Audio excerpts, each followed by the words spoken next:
आता सारखा आपण चर्चा करतो बिगिनर्स, मिलेनियर्स, जेनझी. ॲक्च्युअल त्यांच्यामध्ये बेसिक काय चेंज आहे? तर जे बिगिनर्स जे होते, तर ते बिगिनर्स म्हणजे 80 दशकाच्या अगोदरच्या आसपासची लोक, की ज्यांच्याकडे रोटी, कपडा, मकान हे तिन्ही गोष्टी नव्हत्या आणि त्यांनी प्रचंड स्ट्रगल केला आणि स्वतःची रोटी बनवली. त्या रोटी ज्यावेळी त्यांना मिळायला लागली, मग त्यांनी कपड्याकडे लक्ष दिलं आणि मग त्यांनी त्यांचं स्वतःचं मकान बनवायचा प्रयत्न केला. पण हे करणं खूप वेळा त्यांना अवघड गेलं. त्यांच्याकडं रोटी, कपडा झालं, पण मकान नाही झालं.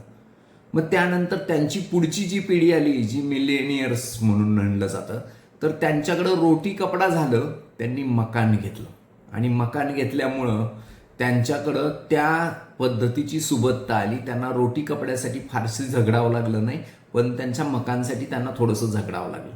त्यानंतर जनरेशन वाय आली, ज्याच्यामध्ये रोटी, कपडा, मकान हेही झालं आणि त्यांना बचतीला काही पैसे शिल्लक राहायला लागले.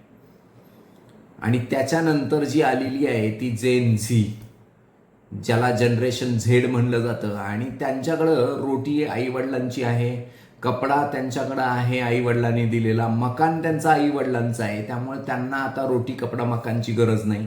त्याला एन्जॉयमेंटसाठी जे काही पैसे हवे आहेत ते एन्जॉयमेंटसाठी पैसे खर्च करायची त्याची इच्छा आहे. मग त्याच्यामध्ये AC असेल, कार असेल, फ्रीज असेल, TV असेल, ह्या ज्या पुढच्या गोष्टी आहेत त्याच्यामध्ये तो खर्च करायला लागला. किंवा ट्रिप्स असतील, फॉरेन ट्रिप, इंडियन ट्रिप्स, ह्या सगळ्या गोष्टी.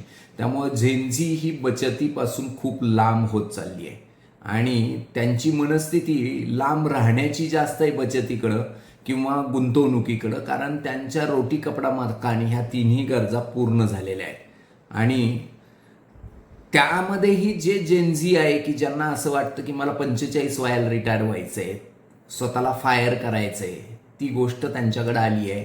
ज्यांच्यामध्ये इन्व्हेस्टमेंटचा काही डिसिप्लिन आहे, त्यांच्याकडे मात्र हे आलेलं आहे.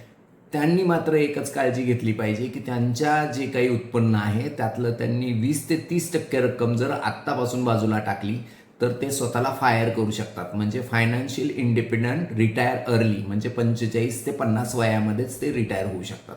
आणि त्याचे बरेच फायदे आहेत. याचे पूर्वी मी व्हिडिओ टाकलेले आहेत, तर आपण पूर्वीचे काही व्हिडिओज बघा की फायर करण्याचे काय फायदे. हा एक व्हिडिओ आहे, तो तुम्ही बघू शकता आणि तुमचं नॉलेज वाढवू शकता.